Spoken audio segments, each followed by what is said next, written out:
Hello，大家好，今日大師會裝修之下嚟到馬鞍山嘅錦駿苑。呢個單位嘅面積大約係427尺，屋主同我成係2房1廳。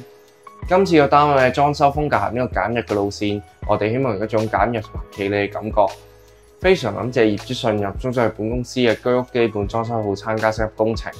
今次嘅工程係包括客廳、房間、廁所嘅地磚、瓷磚更換，新訂做櫥櫃、浴室櫃、鏡櫃，仲有包括全屋嘅油漆、水電、清潔費、假天花 LED 燈、房門同埋玻璃趟門、廁所嘅巴士門等等，合共係176000蚊連同包料費，外仲有冇其他附加費用，而成為典型。首先，廚房方面，我哋保留咗原有嘅地磚同埋瓷磚。下方嘅櫥櫃選用咗黑色嘅顏色，右手邊都留咗放洗衣機嘅空間。上方嘅位置都做咗一組 L 型嘅櫥櫃嚟增加儲物空間。咁呢度我哋都留咗放雪櫃嘅空間。最後中間嘅位置都配搭咗白色嘅雲石石面，同埋黐咗2塊不鏽鋼板，可以俾屋主容易清潔嘅。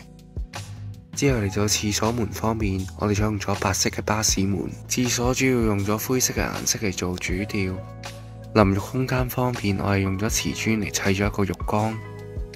咁櫃身方面，頂部採用咗 L 型嘅鏡櫃，而底部呢採用咗掩門嘅浴室櫃。嚟到第一間房間門，我哋利用咗 L 型嘅玻璃趟門，入邊都可以放得張4尺床同埋一個衣櫃。第二間房間採用咗深啡木紋嘅趟門，入邊嘅空間可以放得張4尺床、一個大衣櫃同埋書台。